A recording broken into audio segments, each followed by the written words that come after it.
Bismillahirrahmanirrahim. Assalamualaikum warahmatullahi wabarakatuh. Good morning, students. The fourth grade students of Attaqwa Elementary School. How are you today? I hope you guys are doing well now. Tetap semangat dan semakin semangat ya seharusnya.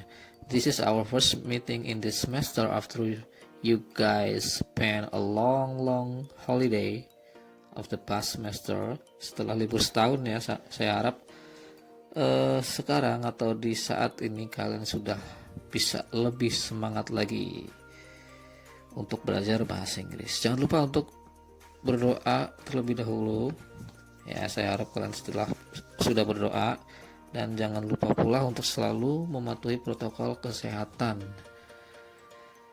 untuk selalu menjaga kebersihan badan dan lingkungan, dan sering-seringlah cuci tangan. Wash your hands frequently. Oke, kita langsung saja ke materi kita untuk kelas 4 SD Attaqwa di semester 2 ini. Kita masuk ke lesson 9. Di pembelajaran kita di lesson 9 ini kita akan belajar.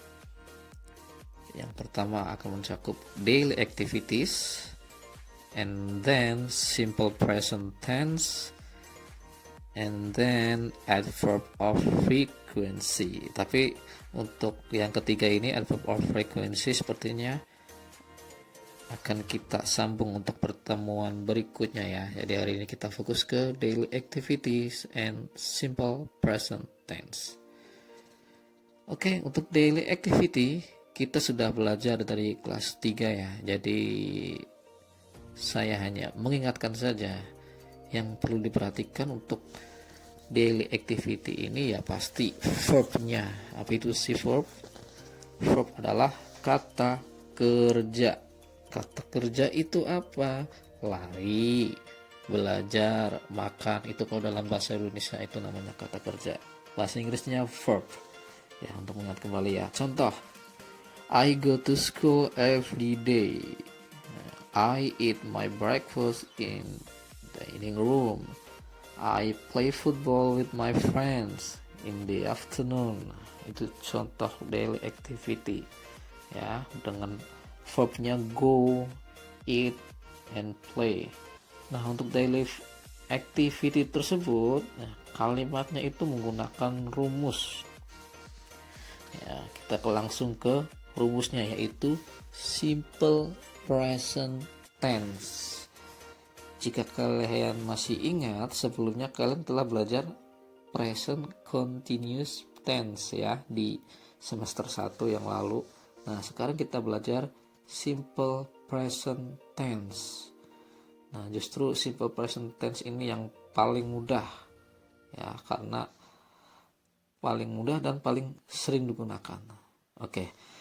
Simple present tense. Tense adalah bentuk waktu. Ya. Kalau simple present tense adalah bentuk waktu yang digunakan untuk kejadian saat ini dan atau kejadian yang berlangsung berulang kali atau merupakan suatu kebiasaan, ya, kebiasaan. Atau kalau dalam bahasa Inggris habit. Seperti tadi ya, I go to school every day. Saya pergi ke sekolah setiap hari. Nah, itu merupakan suatu kebiasaan. I eat my breakfast. Saya makan sarapan pagi ya. Itu juga merupakan suatu kebiasaan. Tenses ini ya, untuk simple present tense itu merupakan yang paling mudah dalam bahasa Inggris karena juga paling sering digunakan. Dan rumusnya juga sangat mudah, yaitu subject plus verb plus object atau rest of the sentence. Nah, itu untuk rumusnya subject plus verb plus object. Atau objeknya ini bisa bermacam-macam, nanti saya jelaskan lagi. Contohnya seperti tadi, I itu subjeknya, go itu verbnya, nah to school, nah schoolnya ini objeknya. Nah, boleh ditambahkan dengan misalkan ya, I go to school by bus.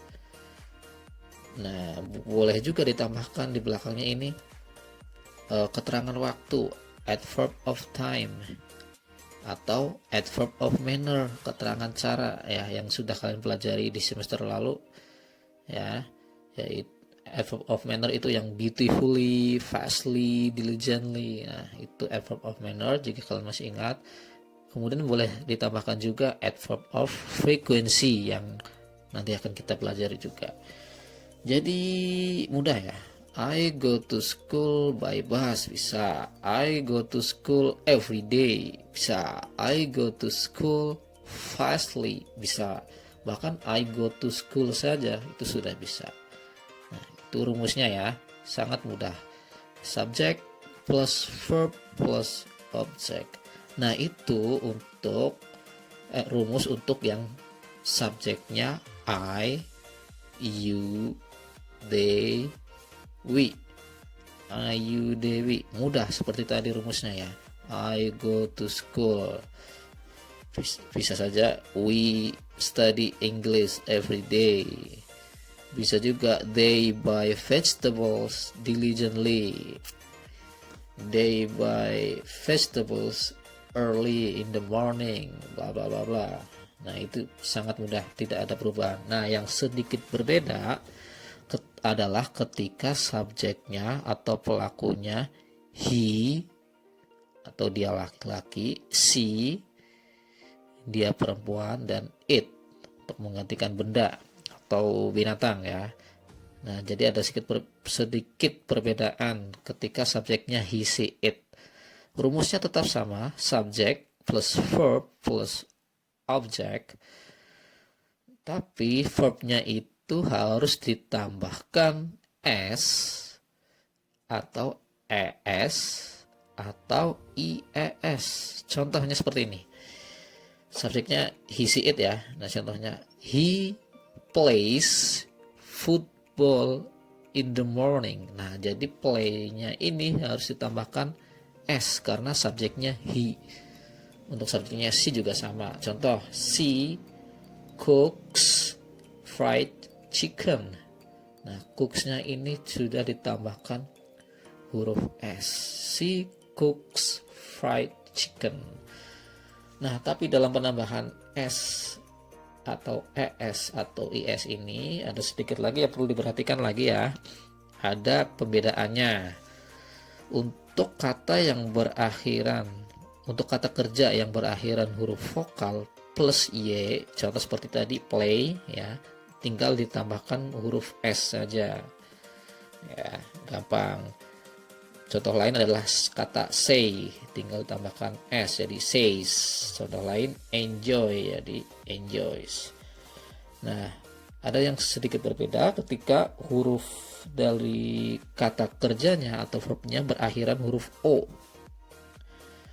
Berakhiran huruf o, kemudian berakhiran huruf ch, kemudian huruf sh, kemudian x dan z. Nah, untuk kata kerja berakhiran huruf O, C, H, S, H, X, dan Z harus ditambahkan ES, bukan S aja ya, tapi ES. Contoh untuk berakhiran O, misalkan go, jadi goes, tulisannya goes gitu ya. Goes, G-O-E-S, jadi tidak goes gitu. Tidak hanya ditambahkan huruf S saja, tapi tambahkan ES menjadi goes, goes, tulisannya goes, bacanya goes ya. Oke, kemudian contoh lain untuk berakhiran sh yaitu was menjadi woses.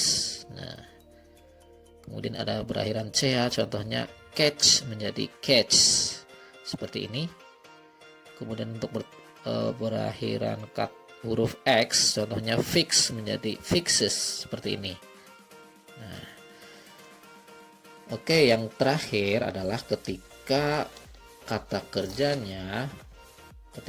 kerjanya berakhiran huruf konsonan plus huruf y. Nah, maka harus dihilangkan huruf y-nya lalu ditambahkan ies. Contoh yang paling gampang adalah study. Study kan berakhiran huruf konsonan dan huruf y ya, d dan y. Nah, itu berubah menjadi studies tulisannya. Jadi sudah tidak ada y lagi dan sudah ditambahkan ies. Tadi jadi studies, tulisannya studies, bacanya studies. Contoh lainnya adalah carry menjadi carries, worry menjadi worries, kemudian marry menjadi marries, dan lain sebagainya ya. Tapi untuk sebagian besar, kebanyakan tinggal ditambahkan huruf S ya. Ini seiring berjalannya waktu ya, kita akan terbiasa, apalagi ini baru permulaan ya. Jadi ini sudah merupakan hal baik bagi kalian untuk mempelajari hal penting ini sejak dini, karena ini akan kalian pelajari sampai jenjang pendidikan yang lebih tinggi lagi, SMP, SMA, bahkan mungkin college atau university, kalian masih belajar ini.